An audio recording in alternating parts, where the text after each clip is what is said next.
ॐ श्रीशैलेशदयापात्रं दीपक्त्यादिगुणार्णवं यतीन्द्रप्रवणं वन्दे रम्यजामातरं मुनिं रम्यजामातृयोगीन्द्रपादरेखामयं सदा तदा यत्तात्मसत्तादिं रामानुजमुनिं भजे लक्ष्मीनाथसमारम्भां नादयामुनमध्यमाम् अस्मदाचार्यपर्यन्तां वन्दे गुरुपरम्परां यो नित्यमच्युतपचाम्बुजयुग्मरुक्मव्यामोहदस्तदितराणि तृणाय मेने अस्मद्गुरोर्भगवतोऽस्य दयैकसिन्धो रामानुजस्य चरणौ शरणं प्रपद्ये माता पिता युवतयस्तनयादिविभूतिः सर्वं यदेव नियमेन मदन्वयानाम् आद्यस्नः कुलपतेर्वकुलाभिरामं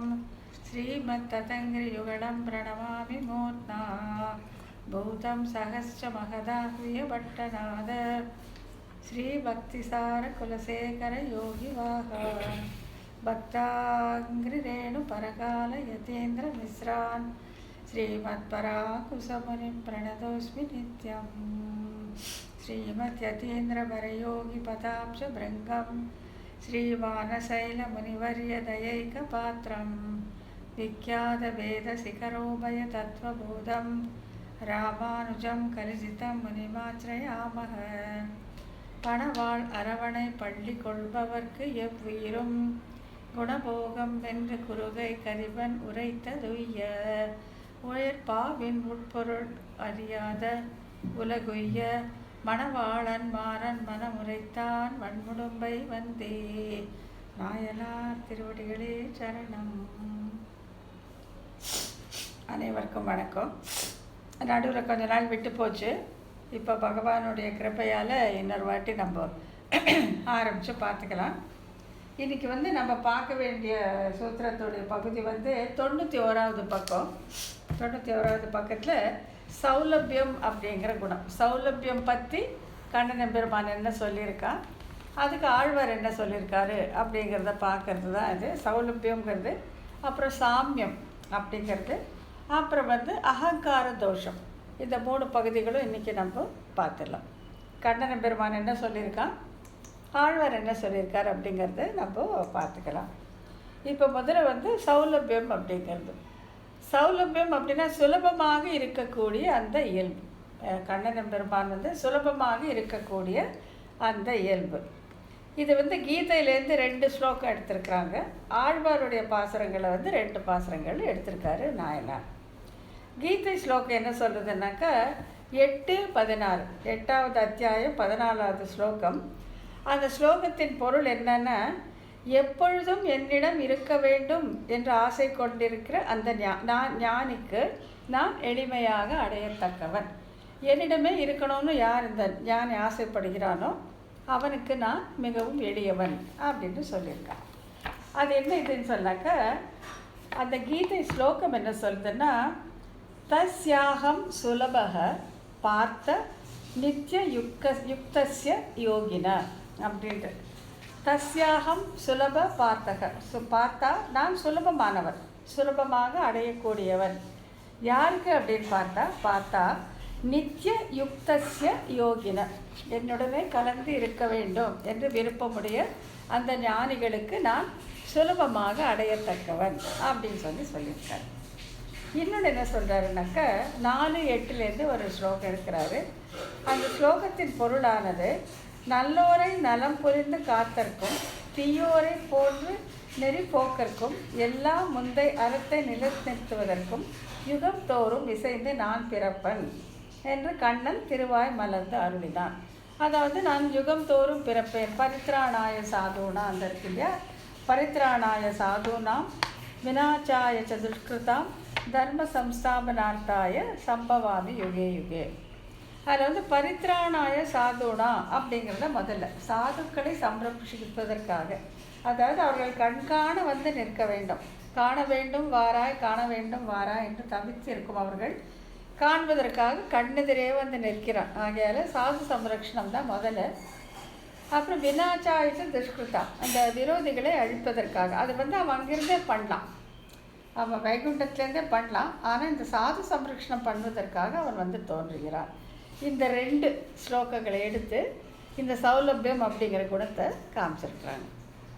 இதில் என்ன சொல்கிறான் அர்ஜுனன் கிட்ட அர்ஜுனா, நான் சுலபமானவன்.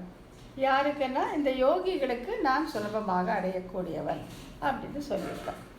இப்போ இதை நம்மாழ்வாருடைய 2 பாசுரங்களை எடுத்து ரொம்ப அழகான விளக்கத்தை கொடுத்துருக்காங்க.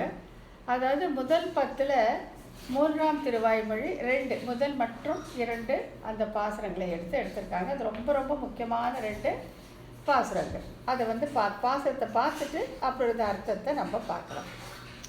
இந்த பாசுரம் என்ன சொல்லுதுன்னா, அதாவது முதல் 10 3ஆம் திருவாய்மொழி முதல் பாசுரம். பத்துடை அடியவர்க்கு எளியவன் பிறர்க்கு அரிய வித்தகர். யாரவன்?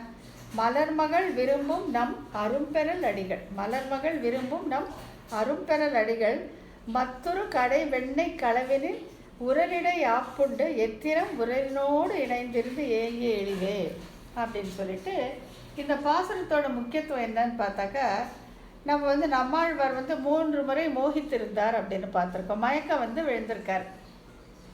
அதாவது கண்ணன் பெருமானுடைய இந்த குணங்களை பாடும்போது அப்படியே மயக்கமே வந்துடுது அவருக்கு. அதில் முதல் முறை அவர் மயக்கம் அடைந்தது இந்த பாசுரம் பாடும்போது தான்.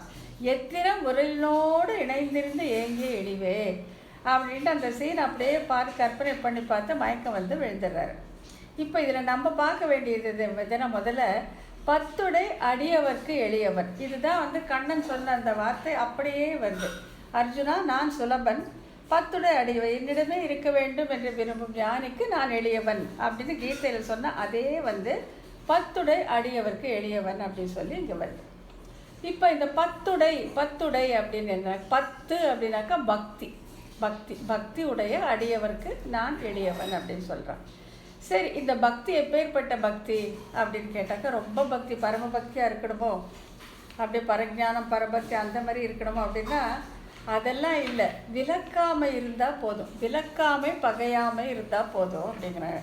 நீ வேணான்னு சொல்லாமல் இருந்தால் போதும். பகை அப்படியே ஒரு எரிச்சல், அந்த பகவான் சொன்னாலே ஒரு எரிச்சல், அது இல்லாமல் இருந்தாலே போதும். வீட்டில் ஒரு பூஜை நடந்துகிட்ருக்கு, அப்பா இங்கே நின்று சேவிச்சுட்டு போனால், நின்று கை கூப்பிட்டு போனால் அது போதும். விலக்காமை நீ வேணாண்டா எனக்குன்னு சொல்லாமல் இருந்தால் போதும். பகையாமை, அவனோட பகை இல்லாமல் இருக்கணும். இது 2 இருந்தாலே பக்தின்னு வச்சுட்டான் பெருமாள். அந்த பக்தின்னு வச்சுட்டான். என்னை விலக்காமல் இருந்தால் போதும், என்னுடைய பகை கொள்ளாமல் இருந்தால் போதும். இந்த 2 இருந்தாலே அதை நான் பக்தின்னு நான் கணக்கு போட்டுக்கிறேன் அப்படின்ட்டு அப்படிப்பட்ட 10 உடை, அதை தம்முடைய உடைமையாக கொண்டவர்கள் அடியவர். 10 உடை அடியவர்ங்கிறாங்க. அடியவர்னா யார்? அடியார்கள் அப்படிங்கிற அந்த பட்டத்தை வாங்குறது ரொம்ப கஷ்டம். ஏன்னா அவன் சேஷி நாம் சேஷனுங்கிறது தெரியணும், நம்ம பாரதந்திரியப்பட்டவர்களும் தெரியணும், அவனுடைய கைப்பொருள் நம்பவும் தெரியுதோ, அவன் ஆட்டி வைக்கிற மாதிரி நம்ம இருக்கோம், கைங்கரியமே பிரதம், இதெல்லாம் தெரிஞ்சாதான் அடியவர் அப்படிங்கிற பட்டம் நமக்கு கிடைக்கும் இல்லையா? அடியவர்ங்கிற பேர் வாங்குறது ரொம்ப கஷ்டம். ஆனால் இவன் என்ன சொல்கிறான்? 10 அடியவர்க்கு எளியவர்னு சொல்லி இந்த விலக்காமை பகைமை இல்லாமல் இருந்தாலே அடியவர்னு வச்சுட்டான். ஏன்னா அவனுடைய அபிப்பிராயப்படி அவன் சொல்கிறான், நம்ம இவன் என்னை விலக்கில்லை, என்கிட்ட பகைமை இல்லை, ஆகியோர் இவன் எனக்கு அடியவன் தான் அப்படின்ட்டு அடியவர்ங்கிற பட்டத்தை அவங்களுக்கு கொடுத்துட்டான். யாருக்கு? விலக்கில்லை, நீ வேணான்னு சொல்லலை, இவங்கிட்ட தோஷம் இல்லை. அந்த 2 குணம் இருந்தாலே 10 அடியவர்க்கு எளியவன். சுலப அப்படின்னு அர்ஜுனகிட்ட சொன்னாங்க. அந்த சுலப அப்படிங்கிறது என்ன அப்படின்னு ரொம்ப அழகாக சுலபன் 10 அடியவர்க்கு எளியவன். எளியவனை என்னன்னு சொன்னாங்க, அதை அழகாக கொடுக்குறாங்க. இந்த சுலபமாக இருக்கக்கூடிய அந்த சௌலபியம் என்ன அப்படின்ட்டு ரொம்ப அழகாக இங்கே விளக்கம் கொடுத்துருக்குறாங்க. அதை நான் அப்படியே வாசிக்கிறேன். என்னென்னா, அவர்கள் பாவத்தை போக்குபவர் 10 அடியவர்க்கு எளியவர். 10 யாருன்னு பக்தி இருக்கக்கூடிய அடியவர், அவனுடைய அபிப்பிராயப்படி அடியவர்கள். நிஜமாக அவர்கள் அடியார்களோ இல்லையோ சொல்ல முடியாது. அவன் எனக்கு அவர் அடியவர்கள் அவன் வச்சுருக்கான். அப்படிப்பட்டவர்களுக்கு இவன் எளியவன். அந்த எளியவன் சுலபன்னு சொல்கிறான்ல அர்ஜுனா, நான் பார்த்தா நான் சுலபன்னு சொல்கிறான்ல, அதுக்கு அர்த்தம் என்னென்னா அவர்கள் பாவத்தை போக்குவான். ஒன்ஸ் அவன் 10 அடியவன் அவன் மனசில் வச்சுட்டானா அவன் சுலபனாக இருக்க. எப்படி சுலபனாக இருக்கிறான்னா, அவர்கள் பாவத்தை போக்குபவன், புண்ணியத்தை கொடுப்பவன், தன்னை கிட்டலாம்படி இருத்தல். ஈஸியாக வர மாதிரி செய்வான். அன்றைக்கே அவர்கள் விரும்பியவாறு செய்து கொள்ளும்படி தன்னை ஆக்கி வைப்பவன். என்னெல்லாம் பண்ணுறா பாருங்க. 10 அடியவன், விளக்காமை பகைமை 2 இல்லைன்னு வச்சுக்கோங்களேன். அவங்களுக்கு அடியார்கள் ஒரு பட்டத்தை வேறு கொடுத்து இதெல்லாம் செய்கிறான். என்ன பண்ணுறான்னா, அவருக்கு பாவத்தை போக்குதல், புண்ணியத்தை கொடுத்தல், தன்னை கிட்டலாம்படி இருக்க செய்தல். அன்றைக்கே அவர்கள் விரும்பியவாறு செய்து கொள்ளும்படி தன்னை ஆக்கி வைப்பவன். இதெல்லாம் செய்வான். 10 அடியவர்க்கு எளியவன், சௌலபியம், சுலபன். நான் சுலபன் அர்ஜுனா பார்த்தன்னு சொல்றதுக்கு அர்த்தம் இதுதான்.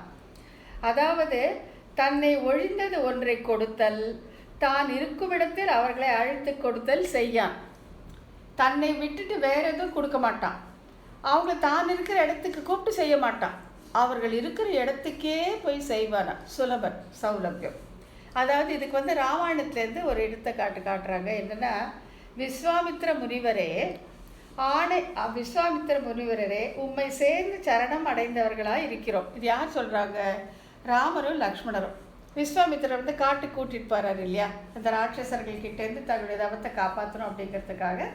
அப்போ அவர்கிட்ட சொல்கிறாங்க, உன்னுடைய கிங்கரர்கள் நாம், உனக்கு பணியாட்கள் நாங்கள், நீ எம்மை ஏவிக்கொள்ள வேண்டும் அப்படின்னு சொல்கிறாங்க. விஸ்வாமித்திர முனிவரே உம்மை சேர்ந்து சரணம் அடைந்தவர்களாக இருக்கிறோம். யார்? நானும் லக்ஷ்மணனும் ஆணையிட்ட காரியங்களை செய்கிறோம்.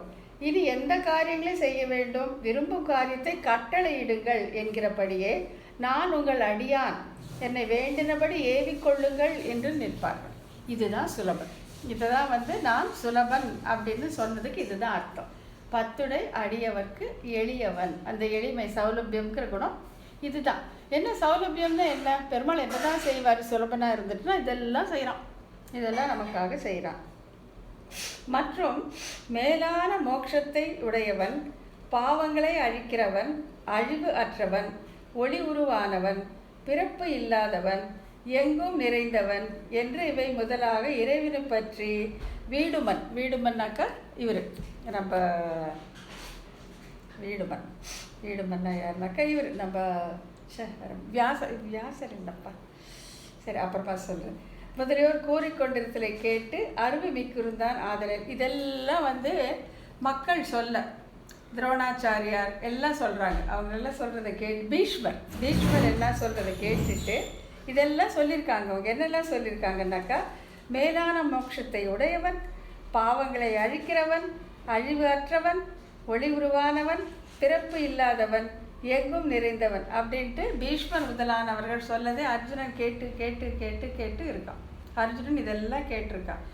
இதெல்லாம் என்ன சாதாரணமான குணங்களா? மோட்சத்தை தருதல், பிறப்பற்றவன், ஒளி உருவானவன், மேலானவன், எல்லா விருப்பங்களும் நிறைவேற பெற்றவன், இப்படி உடைய குணங்கள் தான் இருக்கிறவன் சொல்லி கேட்டிருக்கான். யார்? அர்ஜுனன் கேட்டிருக்கான். யார் சொல்ல கேட்டிருக்கான்? பீஷ்மர் போன்றவர்கள் சொல்ல கேட்டிருக்கான். அப்போ அர்ஜுனனுக்கு ஒரு டவுட் வருது. இப்படி மேலானவனாக இருக்கானே, இவ்வளவு குணங்கள் இவங்கிட்ட இருக்கே, இவன் நீங்கள் சொல்கிற வேலையெல்லாம் நான் செய்வேன்னு நிற்பேனா? அவன் இடத்துக்கு கூப்பிடாம நம்ம இருக்கிற இடத்துக்கு வேலை செய்வானா? ஏன்னா ஆணையிடுங்கள்னு நிற்பானான்ட்டு அர்ஜுனனுக்கு சந்தேகம் வருது. ஏன்னா இந்த குணங்களும் சொல்லப்பட்ட, இந்த எளியவனுக்கு சொல்லப்பட்ட குணங்களும் பார்த்தா ஒத்து வரல. ரொம்ப மேலானவனாக இருக்கானே, இவன் எப்படி கிங்கரனாக இருந்து நமக்கு செய்வானுங்கிற அந்த சந்தேகம் அர்ஜுனனுக்கு மனசில் வருது.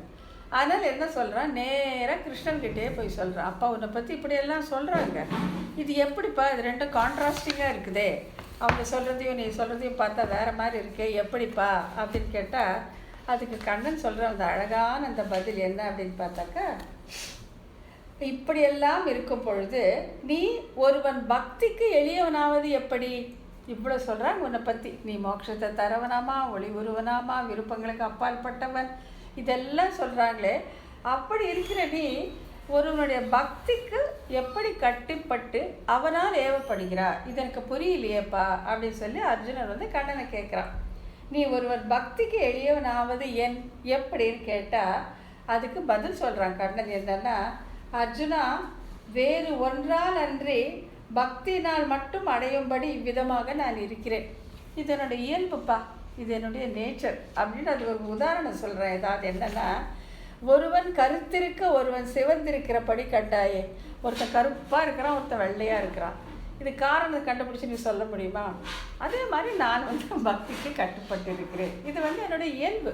இதுக்கு நான் பெரிய காரணம் ஒன்றும் சொல்ல முடியாதுன்ட்டு, ஒருவன் கருத்திருக்க ஒருவன் சிவந்திருக்கபடி கண்டாயே. நீ உலகத்தில் பார்க்குற இல்லை, அதே மாதிரி தான் அப்படியே இந்த நிலை என்னைக்கும் நிலை நின்ற தன்மை. ஒருவன் பக்தி கொடுத்துட்டா அவனுக்காக நான் ஓடி ஓடி வேலை செய்கிறது என்னுடைய தன்மை. இதை நான் ஏன்னு அவனுக்கு சொல்ல முடியாது அப்படின்னு சொல்கிறான். அப்படியே எனக்கும் இது நிலை நின்ற தன்மை என்றான். அப்படி கேட்டுட்டு சரி, அப்போ இன்னொரு டவுட் வருது. பக்திக்கு கட்டுப்பட்டவனாக இருக்கலாம், ஆனால் சர்வ சுதந்திரன் இல்லையா? எம்பெருமான் சர்வ சுதந்திரன். திடீர்னு மனசு மாறி பக்திக்கு கட்டுப்பட்டு இருந்தவன் ஒரு காலத்தில் வேணாம் போ, என்ன பெரிய பக்தி அப்படின்னு சொல்லி அப்படியே மாறிட்டா என்ன பண்ணுறது? சர்வ சுதந்திரன் இல்லையா? நான் அதுக்கு பதில் சொல்கிறேன். என்ன அப்படின்னா, நன்று பக்திக்கு எளியவன், ஆனாலும் சுதந்திரன் ஆகையாலே சில சமயங்களில் அரியனாகவும் இருக்கலாமே, அரியனாக கூட ஆகிவிடலாமே, எட்டாத இடத்துக்கு போயிடலாமே அப்படின்னா அதுக்கு உதாரணம் சொல்கிறாங்க.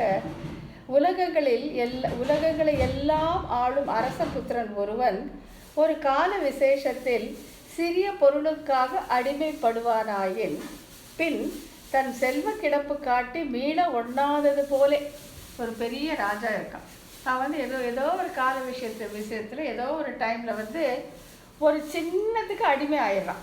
ஏதோ ஒன்றுக்கு யாரோ ஒருத்தர்கிட்ட அடிமை ஆயிட்டாக்கா பின்னால் தான் பெரியவன், பெரிய ராஜா, செல்வன்ட்டு அதுலேருந்து வெளியில் வரமாட்டான். ஏன்னா அது ராஜாக்களுடைய புத்தி அந்த மாதிரி. அப்போ அவங்களுடைய பெருமைக்கு இழுக்கு. அதனால் அந்த மாதிரி வரமாட்டாங்க. அதே மாதிரி எம்பெருமான் அவருடைய பக்திக்கு கட்டுப்பட்டு விட்டானாகில் பிறகு தன்னுடைய மேன்மையை பார்த்து தன்னுடைய சுவாதந்திரத்தை எண்ணி அதிலிருந்து வெளியே வரவே மாட்டான் அப்படின்னு விளக்கம் கொடுக்குறாங்க. அரசபுத்திரன் ஒருவன் ஒரு கால விசேடத்தின் ஒரு சிறிய பொருளுக்காக அடிமைப்படுவானாயின் பின் தன் செல்வ கிடப்பு காட்டி மீள ஒண்ணாதது போல சர்வேஸ்வரனும் பக்தியில் நிலை நின்றவனுக்கு தன்னை அறவிலை செய்து கொடுத்தார். எழுதி கொடுத்துட்றான், நான் உன்னோடவன்டா அப்படின்ட்டு எழுதி கொடுத்துறான், சாசனம் பண்ணி கொடுத்துட்றான். அறவிலை செய்து கொடுத்தால் பின் மேன்மையை காட்டி அகலவே மாட்டான். தன்னுடைய மேன்மை நினைத்து அகலவே மாட்டான். பண்ணதான் பக்தியில் உள்ளவனுக்கு அடிமையான ஆனதுதான் அப்படின்னு சொல்கிறாங்க. கழுத்திலே ஓலை கட்டி தூது போ என்னலாம் படி. பாண்டவர்கள் என்ன பண்ணுறாங்க? கழுத்தில் ஓலை கட்டி போய் கௌரவர்கள்ட்ட தூது பண்ண போவான். சர்வேஸ்வரன், இந்த உலகத்துக்கே, இந்த பிரபஞ்ச அண்டத்துக்கெல்லாம் அண்டாதிபதி அவன் கழுத்தில் ஓலையை கட்டி போய் தூது பண்ணால் போவான். ஏன்னா பாண்டவருடைய பக்திக்கு அவன் அடிமையானவன். அது தூது போய் நிலாம்படி தன்னை கையாளாக்கி வைப்பான். மக்கள் செய்யும் பக்தினால் அவர்களுக்கு தன்னை அறவிலை செய்து கொடுக்கிறான் இறைவன். அவ்விறைவனாகிய ஜனார்தனனே அவர்களுக்கு எப்பொழுதும் கையாளாக இருக்கிறான். பாண்டவர்களுக்கு கையாளாக அவன் இருக்கிறார். அதான் பத்துடை அடியவர்க்கு எளியவன் அப்படிங்கிறதுக்கு இங்கே அப்படியே அந்த கீதை ஸ்லோகத்துடைய வார்த்தை இங்கே வருது. இப்போ பார்த்தா நான் சுலபனானவன், யாருக்கு என்னிடமே ஒன்று இருக்கிறவனுக்கு நான் சுலபமானவன் நான் சொன்னதை அப்படியே இங்கே பத்துடை அடியவர்க்கு எளியவன் அப்படிங்கிறது, அந்த எளியவன் அப்படிங்கிறது என்ன அப்படின்னு சொல்லி அழகாக பண்ணி கொடுத்துட்டாங்க. அப்புறம் இப்போ இது என்ன, இந்த பாசனத்தில் மேற்கொண்டு என்ன ஆகுதுனாக்கா, இப்போது ஆழ்வார் இப்படி தான் ஸ்டார்ட் பண்ணுறாரு. இந்த உலகத்துக்கெல்லாம் நம்ம எம்பெருமானுடைய சௌலபியத்தை பற்றி சொல்லணும் அப்படி தான் ஆரம்பிக்கிறார். ஆரம்பித்தோடனே அந்த பாத்திரம் மேலே போக போக அந்த மத்துரு வெண்ணெய் கலவிலேருந்து வரார். அதான் கண்டு முன்னால் அப்படியே போகுது. அது இவர் யார் இவன்? திருமகள் விரும்பும், அந்த திருமகள் ரொம்ப ஆசைப்படக்கூடிய அந்த ஸ்ரீயை பற்றி இல்லையா? அவன் இந்த கிருஷ்ணனா பிறந்து காலங்காத்தால் யசோதா வெண்ணெய் கடைஞ்சிட்ருக்கிறான்.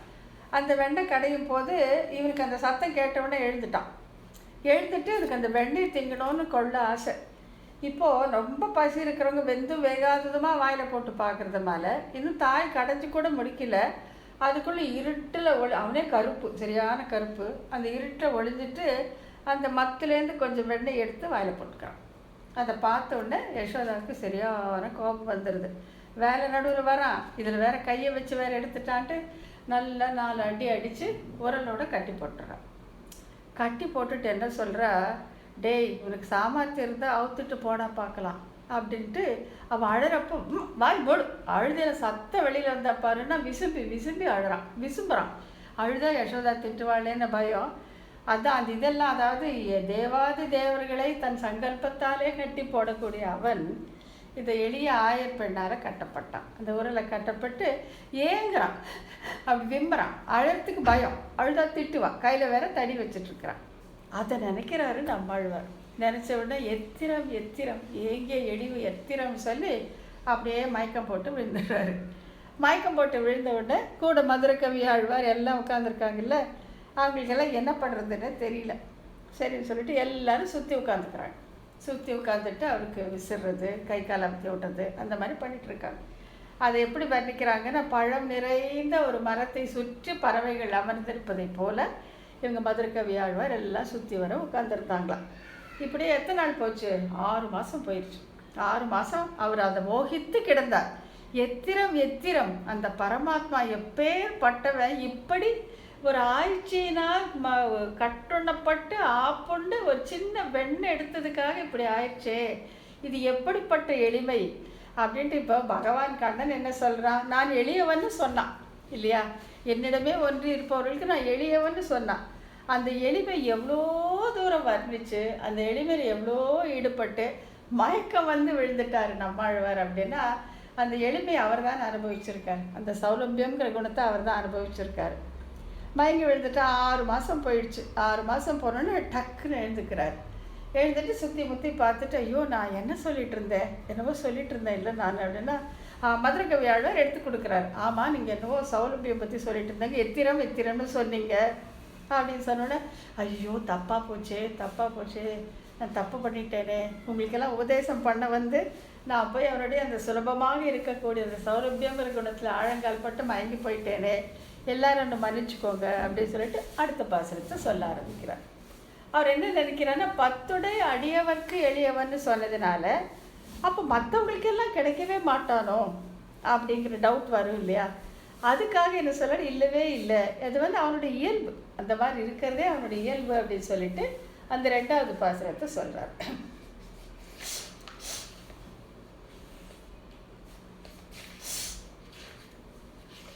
2வது பாசுரத்தில் சொல்கிறான்னா, எளிவரும் இயல்பினன் நிலை வரம்பு இளபல பிறப்பாய் ஒளிவரும் முழுநல முதலில கேடு இள வீடாம் தெளிதறி நிலைமையது ஒழிவிலன் முழுவதும் இறையோன் அவளிரு மடிலினோடு அகத்தனன் புறத்தனன் அமைந்தே. நமக்கு இவ்வளோ இது வேண்டியதில்லை.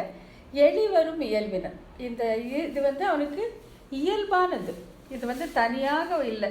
அதாவது 10 அடியவருக்கு எளியவன்னு ஒரு குவாலிஃபிகேஷன் பண்ணிட்டோமேனு நீங்கள் யாரும் அஞ்சவே வேண்டாம். இப்படி எளிமையாக இருக்கக்கூடியது அவனுடைய இயல்பு, அது வந்து அவனுடைய குணம். என்னவா இருந்தாலும் அது அவனுடைய குணம் அப்படின்னு சொல்லிட்டு அதுதான் அது சொல்லிட்டு நம்ம எளிவரும் இயல்பினர், இது அவனுக்கு இயல்பாக இருக்கக்கூடியது அப்படின்னு சொல்கிறாங்க. எளிமை இயல்பாக உடையவன்.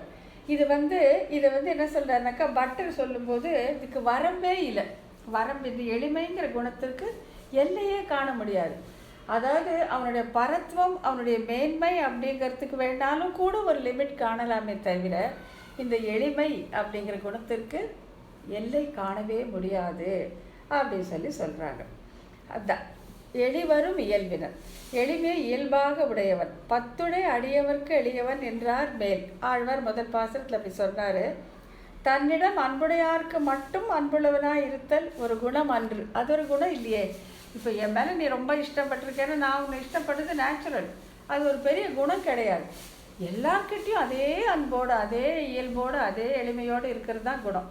எம்பெருமான் அப்படிப்பட்டவன் அப்படின்ட்டு, அன்புடையார் மாட்டு தானும் அன்புடனாக இருத்தல் ஒரு குணம் அன்று ஆதலின் அதை மறுத்து ஈண்டு எளிவரும் இயல்பினன் என்கிறார். எல்லாருக்கும் ஒவ்வொரு காலத்தில் எளிமை கூடும், இவனுக்கு எளிமை சொரூபம் என்பதை தெரிவிக்கிறார். அதுதான் இப்போ முதல்ல வந்து 10 அடியவருக்கு எளியவன் அப்படின்னு சொல்லிட்டாரு. இதில் வந்து அதை பார்த்து அவனுக்கு மட்டுமோ அப்படின்னு நினச்சிடாதீங்க, எல்லாருக்குமே அவன் எளியவன். அந்த எளியமை அவனுக்கு இயல்பானது, அதனால்தான் அவன் பற்றுவதற்கு எளிமையாக இருக்கிறான் அப்படின்னு சொல்லி, பல பிறப்பு எளிவரும் இயல்பினன் என்று சிறிது ஆசையுடையாரை பற்றவும் அவதாரம் எடுக்கிறான். இப்போ அதில் தான் சொல்கிறாங்க. இப்போ கீதையில் வந்து நல்லோரை நலம் புரிந்து காப்பதற்கும் தீயோரை போக்கும் எல்லா முந்தைய அறத்தை நிலைநிறுத்துவதற்கும் யுகந்தோறும் பிறக்கிறேன் பரித்ராணாய சாது நாம் சொல்கிறான் இல்லையா? அப்படி அவதாரம் எடுப்பதற்கு காரணமே வந்து அவனுடைய இளமை தான், அவனுடைய எளிமை தான். அதாவது சிறிது ஆசை உடையவரை கொஞ்சம் கொஞ்சம், ஓ பகவான் ஒருத்தர் இருக்கானா, அவன்கிட்ட நம்ம போகணுமா, அவனை பார்க்கணுமா, அவனை வணங்கணுமா அப்படின்னு சிறிது சிறிது ஆசை உடையவரை பற்றவும் அவங்களையும் கவர வேண்டும் என்பதற்காக அவதாரம் எடுக்கிறான். அதனால் அதுவும் வந்து அவனுடைய சௌலபியம் என்கிற அந்த குணத்தை தான் பேசும் அப்படின்ட்டு. ஸோ அந்த சௌலபியம் அப்படிங்கிற குணத்தை காட்டுறதுக்கு கீதையிலேருந்து 2 ஸ்லோகம் 8, 14, 4, 8 2 எடுத்துட்டு இந்த பக்கத்தில் திருவாய்மொழியிலேருந்து 1, 3, 1, 1, 3, 2 10 அடியவருக்கு எளியவன் 1, அப்புறம் எளிவரும் பல பிறப்பா எளிவரும் இயல்பினர். அது அவனுக்கு இயல்பானது. அந்த எளிமை காரணமாக தான் அவன் பிறப்புகளும் எடுக்கிறான் அப்படின்னு சொல்லிட்டு, இந்த பக்தியை சின்னதாக இருந்தால் கூட விளக்காமை பகைமை 2 இருந்தால் போதும். அவர்களுக்கு அடியவர்கள் ஒரு பட்டத்தை கொடுத்து அவங்க சொல்கிறபடியெல்லாம் செய்து அவர்களுக்கு தன்னை ஆளாக்கி வைத்து கொள்ளக்கூடிய அந்த எளிமை, அதைத்தான் வந்து பார்த்தா நான் சுலபமானவன் அவன் சின்னதாக சொல்லிட்டான் கண்ணன். ஏன்னா தன்னை பற்றி அவன் பெருமை அடிச்சுக்க இஷ்டம் இல்லை. ஆனால் அதை அலசி ஆராய்ந்து அவனுடைய எளிமைனா என்ன அப்படிங்கிறத வந்து ஆழ்வார் இந்த 2 பாசுரத்தை நமக்கு ரொம்ப அழகாகவே காட்டி கொடுத்துருக்கிறார். அடுத்த குணம் வந்து சாமியம். சாமியம் அப்படின்னா எல்லாருக்கும் ஒத்திருத்தல். அதாவது எல்லாருக்கும் நீங்கள் எந்த ஜீவனை வேணால் எடுத்துக்கோங்க, அது என்ன ஜாதியாக இருக்கட்டும், ஆணாக இருக்கட்டும், பெண்ணாக இருக்கட்டும், செடியாக என்னவாக மிருகமாக எதுவாக தேவர்களாக எதுவாக இருந்தாலும் ஜீவன் அப்படிங்கிறது எனக்கு பொதுவானது. எல்லா ஜீவர்களுக்கும் நான் சமமானவன், ஒன்றாக இருக்கக்கூடியவன் அப்படின்னு சொல்கிறான். அந்த ஸ்லோகத்தை பகவத்கீதை ஸ்லோகத்தை என்ன சொல்கிறான்னா, சமோகம் சர்வபூதேஷு நமே துவேஷஸ்யோஸ்தி ந பிரியக, துவேஷஸ்யோஸ்தி ந பிரியக, துவேஷமும் கிடையாது பிரியமும் கிடையாது. சமோகம் சர்வபூதேஷு, எல்லா உயிர்களிடத்திலும் எனக்கு துவேஷமும் கிடையாது, எனக்கு பிரியமும் கிடையாது, எல்லாருமே ஒன்று தான் அப்படின்னு சொல்கிறாங்க.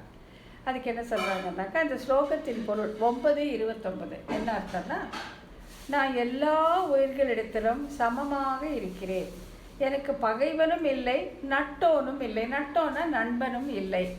பக்தியானவர் எவர் என்னை வணங்குகிறார்களோ அவர்கள் என்னிடத்தில் இருக்கிறார்கள், நானும் அவர்களிடத்தில் இருக்கிறேன் என்று அவனை வணங்கும் முறையில் அவன் எல்லாருக்கும் சமமாக இருப்பது கூறப்படுகிறது. எல்லாருக்கும் சமம். சப்போஸிங் நீ வந்து ஒரு 1,00,000 ரூபாய்க்கு பூ போட்டேன்னா உன்கிட்ட ஜாஸ்தி அன்பா, 1 முழம் பூ போட்டால் அவங்ககிட்ட கம்மி அன்பா, அப்படியெல்லாம் பண்ணவே மாட்டான். பக்தி கண்ணனிடத்தில் பக்தி அப்படின்னு இருந்தாக்கா அவர்களிடத்தில் அவன் சமமாக இருப்பார் அப்படின்னு சொல்லியிருக்கு. இதுக்கு திருவாய்மொழியில் என்ன எடுத்திருக்காங்கன்னா, பற்றிலன் ஈசனின் முற்றவும் நின்றனன் அப்படிங்கிற திருவாய்மொழி எடுத்திருக்காங்க. 1, 2, 6 அதில் தான் இந்த இது வரும்.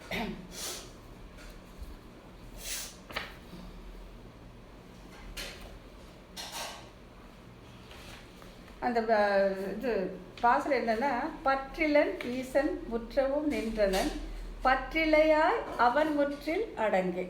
பகவான் அப்படிப்பட்டவன், அவன் வந்து சமமானவன், உன்னோட சின்ன பக்தி கூட போதும், அப்படிப்பட்டவன் ஈசன். அந்த மாதிரி இருக்கும்போது பற்றிலையாய் நீ மற்றதில் இருக்க அந்த பற்றெல்லாம் விட்டுட்டு அவன் முற்றில் அடங்கே, அவன்கிட்ட போய் அடங்கிடு, அவனோடு இருந்துரு, அவனோட திருவடிகளே பிடிச்சிக்கோ அப்படிங்கிறதா இந்த பாசுரம். பற்றிலன் ஈசன் முற்றவும் நின்றனன், பற்றிலையாய் அவன் முற்றில் அடங்கே அப்படிங்கிறத 2 லைன் தான் இந்த பாசுரம்.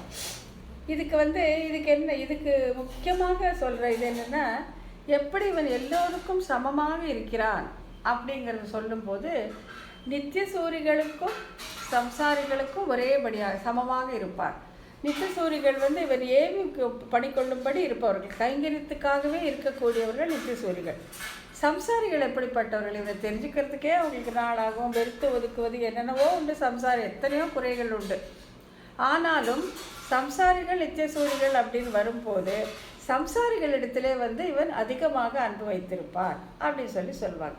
அப்போ நித்திய சூரிகளை வெறுப்பது தவறல்லவா அப்படின்ட்டு பட்டர் ஒரு கொஸ்டின் கேட்டு அதுக்கு பதில் சொல்கிறாரு. ஒரு மாட்டுக்கு வந்து ஒரு பெரிய கண்ணுக்குட்டி ஒன்று இருக்குது, இப்போது தான் போட்ட கண்ணுக்குட்டி ஒன்று 2 இருக்குன்னு வச்சுட்டா, அந்த இப்போ போட்ட கண்ணுக்குட்டியை கவனிக்கும் பொழுது அந்த பெரிய கண்ணுக்குட்டி வந்து அதை முட்டி தள்ளிடுமா, அந்த பசுமானதை முட்டி தள்ளிட்டு அந்த இப்போ ஈன்ற கன்றுக்குட்டியை கவனிக்குமா.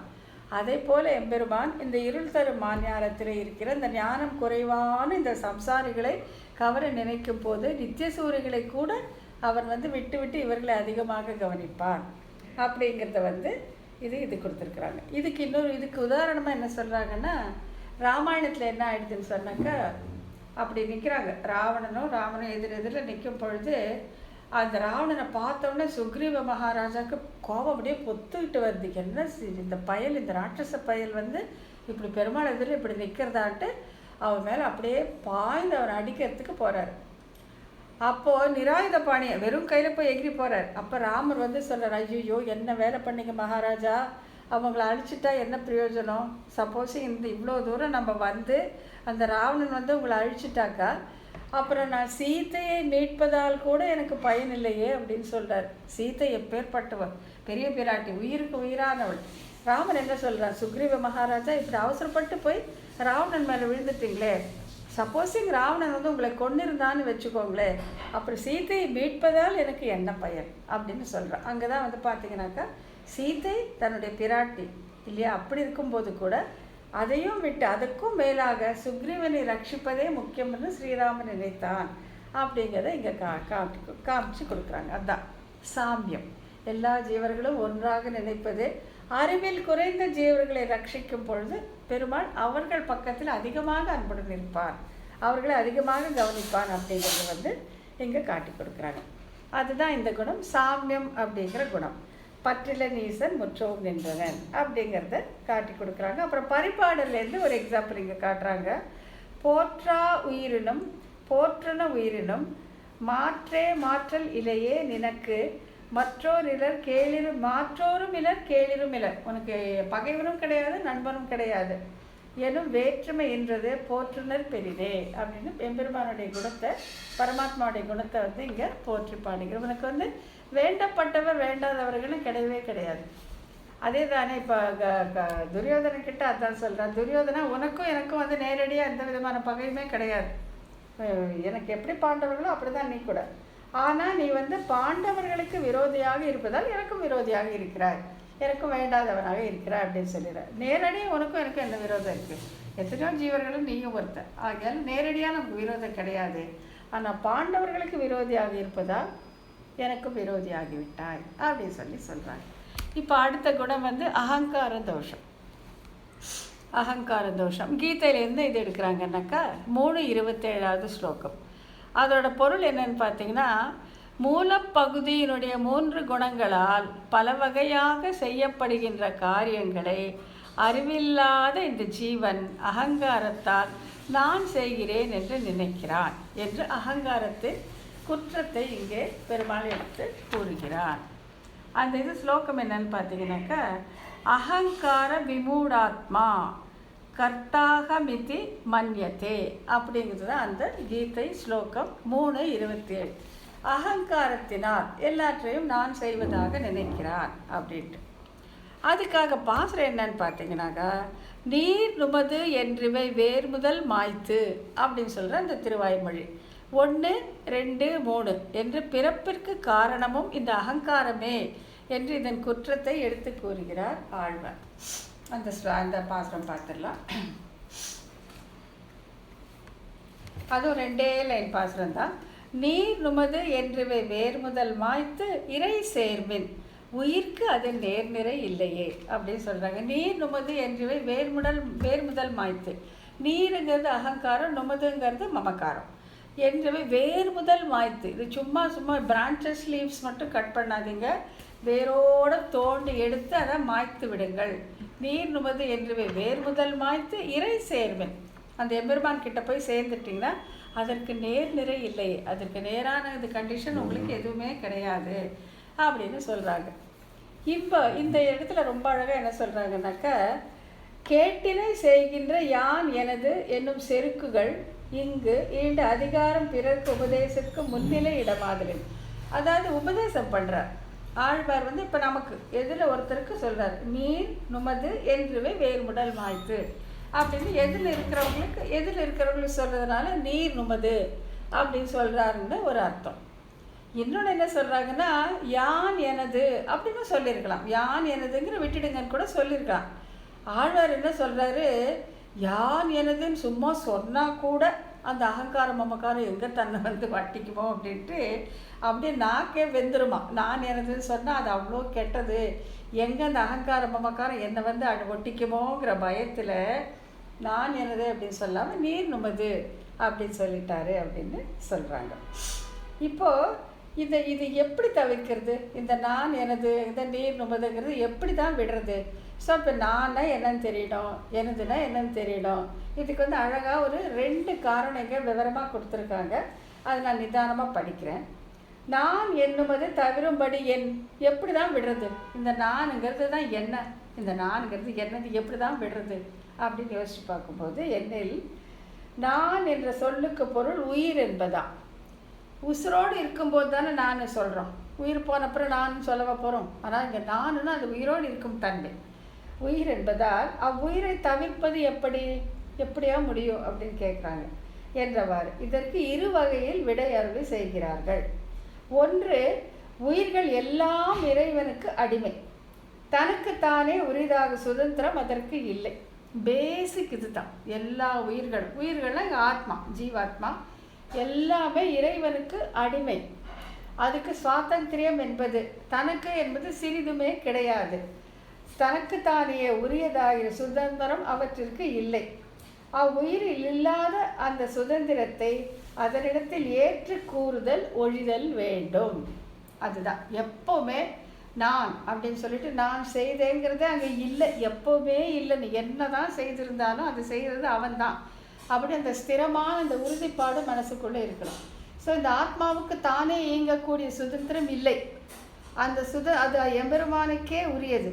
அதை இந்த ஆத்மா மீது ஏற்றுவது தான் நான் என்னும் அந்த அகங்காரம் அப்படின்னு சொல்கிறாங்க. இதுக்கு இல்லாத சுதந்திரத்தை அதன் மீது ஏற்றி கூறுதல் ஒழிதல் வேண்டும். அதை விட்டுட்டாக்கா அகங்காரம் போயிடுது.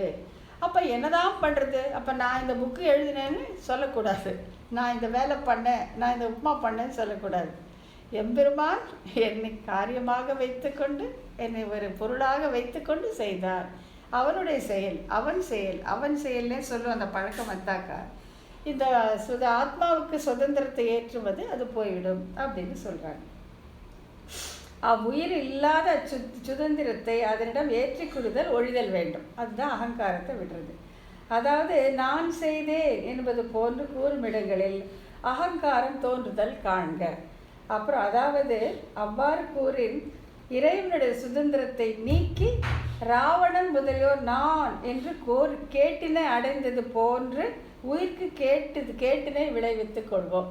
ராவணாதிகள் தான் அப்படி இருப்பாங்க. ராவணாதிகள் தான் வந்து அவனுக்கு வந்து அகம்தான், நான் நான் நான் நான் அவன் தான் நான் தான் சொல்லிகிட்டே இருப்பான். அப்போ என்ன சொல்கிறாங்க, அப்போ ராவணன் மாதிரி ஆகிடும். ராவணன் முதலியோர் நான் என்று கூறி கேட்டினை அடைந்தது போன்று உயிர்க்கு கேட்டினை விளைவித்து கோடலின் அதனை ஒழிக்க வேண்டும். இந்த நான் அப்படி நான் பண்ணேன்னு இருந்தால் ராவணாதிகளை போல் ஆகிடுவோம். அது உயிருக்கு ஜீவாத்மாவுக்கு கேட்டினை விளைவிக்கும் அப்படின்னு சொல்கிறாங்க. அப்புறம் பண்டே உன் தொண்டா பழ உயிரை என்னது என்று கொண்டே, அதாவது பண்டே உன்னுடையது, அது உன்னுடைய தொண்டை பழ உயிரை அந்த ஜீவனை என்னது என்று கொண்டேன், நான் என்னோடது நினச்சிட்டு இருந்தேனப்பா அப்படின்னு சொல்கிறார் என்றார் திவ்ய கவியம். இதனையே வியாக்கியானத்தில் இவன் அகம் என்றால் ராவணன் முதலியோர் நான் என்றார் போலே பிறருடைய நானை தவிர்த்து கொண்டென்றே இருப்பது. இது கொஞ்சம் கஷ்டம், நிதானமாக சொல்கிறேன். பிறருடைய நான், பிறர்னா அங்கே சொல்லி எம்பெருமானு சொல்கிறான், பரமாத்மாவை சொல்கிறாங்க. பிறருடைய நான்னாக்கா அவந்து தான், நான் சொல்ல பரமாத்மாவுடையது. பிறருடைய நான், பிறர் பொருளை நம்பினேன் பிறர் நன்பொருளை அப்படின்னு சொல்கிறார் இல்லையா கண்ணின் சிறுத்தாம்பில். நம்பினேன் பிறர் நன்பொருள் தன்னையும். பிறர் நன்பொருள் வந்து ஜீவாத்மா, பிறருங்கிறது யார்? அங்கே சாட்சாத் அந்த பரமாத்மா. அந்த பரமாத்மாவுடைய சொந்தமான அந்த ஜீவனை என்னுடையது என்று நினைத்து நான் சொல்லுவது தான் அகங்காரம் அப்படின்னு கொண்டாந்து மடிக்கிறாங்க. அது ராவணாதிகளுடைய குணம். அவனுடைய பொருள் அந்த பரமாத்மாவுடைய பொருளை என்னுடையது என்று நினைத்து நான் என்று சொல்லுதலை தவிர்த்தல் வேண்டும். அது அகங்காரத்தை விடுவது நம்பர் 1 அப்படிங்கிறாங்க. இவன் அகம் என்றால் ராவணன் முதலியோர் நான் என்றார் போலே பிறருடைய நானை தவிர்த்து கொண்டென்றே இருப்பது. பிறருடைய நான்னாக்கா எம்பெருமானுடைய ஜீவாத்மா. அதை தவிர்த்து கொண்டு எவ்ரி டைம் வந்து நானுங்கிறப்போ எம்பெருமானை தவிர்க்கிறது. அந்த மாதிரி சொல்லிட்டே வருகிறார். அதனால் அதாவது அந்த என்கிறார் வியாக்கியானத்தில் பிறர் என்பது இறைவனை, எம்பெருமான் தான் பிறர். பிறர் நன்பொருள், அது அவனுடைய நன்பொருள், ஜீவாத்மா அவனுடைய சொத்து. ஸோ அதை நினப்பில் வச்சுக்கிட்டே இருக்கணுமே தவிர நான் அப்படின்னு சொல்லி அந்த சுவாதந்திரியம் அங்கே தலையெடுக்காமல் இருப்பது, அகங்காரத்தை ஒழிப்பது, நீர் நுமது என்பதை வேறு முதல் மாய்த்துன்னு இப்படி இருக்கணும். இன்னொன்று ஒன்றே என்ன அப்படின்னு சொன்னாக்க, இந்த சரீரத்தில் அகம்புத்தி பண்ணியிருப்பது, இந்த தேகத்தையே ஆத்மாவாக நினைப்பது. அது ரொம்ப சுலபம். அந்த தேகத்தையே ஆத்மாவாக நினைப்பது ரெண்டாவது. சரீரத்தில் அகம்புத்தி பண்ணி போவதை தவிர வேண்டுமே. அந்த ஆக அகங்காரத்தோடு கூறுகின்ற நான் என்பது சரீரத்தை கூறுகிற நான் என்பதை தவிர்த்தல் வேண்டும் என்றபடி. நான் சொல்லும்போது தேகத்தையே ஆத்மாவாக, தேகாபிமானம் அது வந்து ஒரு காரணம். இன்னொன்று வந்து எம்பெருமானுக்கு உரிய அந்த சொத்தை நான் என்று இருப்பது. இது ரெண்டையும் தான் அகங்காரம் அப்படி சொல்கிறாங்க. இந்த நிலை வருது கொஞ்சம் கஷ்டம்தான். இதுதான் சொல்லியிருக்காங்க. நீர் நுமது என்பதை வேறு முதல் மாய்த்து, வேரோட தொலைக்கணும்னா இப்படி தான் பண்ணணும். அந்த பிறருடைய நம்பினேன் பிறர் நன்பொருள் தன்னை, அவனுடைய நன்பொருளுங்கிறத எவ்ரி டைம் ஞாபகம் வச்சுக்கணும். ஜீவாத்மா அவந்து இதை நான் மூச்சு விடுறேன்னா அவனால், தண்ணி குடிக்கிறேன்னா அவனால், அது பண்ணுறேன்னா அவனாலங்கிறது அது கான்ஸ்டண்ட்டாக இருந்துகிட்டே இருக்கும்போது இந்த ஜீவாத்மாவுடைய சுவாதந்திரம் மங்கிவிடும். மங்கி கடைசியில் போயிடும். அதுதான் நீர் நுமது என்பதை வேறு முதல் மாய்த்து. அதை தான் கண்ணன் வந்து இங்கே என்ன சொல்கிறான், மூலப்பிரகிருதி 3 குணங்களாலான காரியங்களை அறிவில்லாத ஜீவன் அகங்காரத்தால் நான் செய்கிறேன் என்று நினைக்கிறான். அகங்காரத்தால். ஸோ அந்த அகங்காரங்கிறது என்னங்கிறத இந்த 2 விதமாக சொல்லிட்டாங்க. ஒன்று வந்து அவனுக்கு சொந்தமான ஜீவனை இவன் சுதந்திரனாக நினைத்து கொள்வது, உடம்பையே ஆத்மாவாக நினைத்து கொள்வது. இது 2 தான் அகங்காரம். இது 2ஐயும் வேறு முதல் மாய்த்து அப்படின்னு சொல்லிட்டு ஆழ்வார் சொல்கிறார். எம்பெருமானும் அதை தான் சொல்கிறான். அறிவில்லாத ஜீவன் அகங்காரத்தால் நான் செய்கிறேன் என்று நினைக்கிறான். இது பார்த்தா ரொம்ப சிம்பிளாக இருக்குது, ஆனால் கொஞ்சம் கஷ்டம்தான். புரிஞ்சுக்கிறது கஷ்டம், விடுறதுமே கஷ்டம். பட் எம்பெருமானும் அதான் சொல்லியிருக்கேன், ஆழ்வாரும் அதான் சொல்லியிருக்காரு. ஆகையால் நம்ம அதை கண்டிப்பாக செய்யத்தான் வேணும், அகங்காரத்தை விடத்தான் வேணும். அதுதான் அகங்கார தோஷம். அதை வந்து விடணும். அது விட்டாக்க கண்ணன் சொன்ன பாதையில் நம்ம போகிறது, ஆழ்வார்கள் சொன்ன இதை நம்ம ஏற்றுக்கிறது சுகமாக இருக்கும். நல்லது தான், இதுதான் நல்லது, இதுதானே அல்டிமேட் இல்லையா, முடிவானது இதுதான். அதை அவங்க சொன்ன பாதையிலே போனால் கிடைக்கலாம். அதை எவ்ரி டைம் அதை இது சொல்லிகிட்டே இருக்கணும். நான் சொல்லும் போதெல்லாம் நான் அல்ல, எம்பெருமான் அவனுடைய சொத்து, அவனுடைய சுதந்திரம். அப்படி அவன் தான் வந்து பிரேரித்தா அப்படின்னு சொல்கிறோம் இல்லை, பிரேரேவிக்கிறவன். அதாவது போக்தா, போக்கியம், பிரேரித்தா 3 இருக்கு இல்லையா. போக்கியம் அனுபவிக்கப்படுவது, அனுபவிப்பவன், அனுபவிக்க செய்பவன். அந்த பிரேரித்தா இருந்துகிட்டே இருக்கலாம். ஒரு ஃப்ராக்ஷன் ஆஃப் செகண்ட் கூட அவன்கிட்ட அந்த பக்கம் இந்த பக்கம் போகிறது. இன்பமோ துன்பமோ பிரேரேவிக்க செய்பவன் அவனே. அந்த நினைப்பு இருந்தாலே போதும். அந்த நினைப்பு இருந்துட்டு இருந்தாலே வந்து நம்ம ராவணன் மாதிரி ஆக மாட்டோம். ராவணன் மாதிரி ஆகாமல் நம்ம ஆழ்வார்கள் மாதிரி நம்ம இருந்துக்கலாம். அப்படி சொல்லி இன்றைக்கி வகுப்பைத்தோடு முடிச்சுக்கலாம். முடிச்சுட்டு அடுத்த வகுப்பில் வந்து இந்திரிய பலம் அதெல்லாம் நம்ம பார்ப்போம். அப்படின்றாமா. Recording stopped.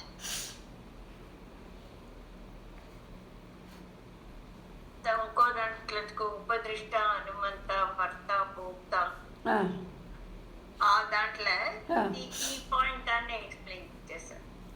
హనుమంత భోక్త కరెక్ట్.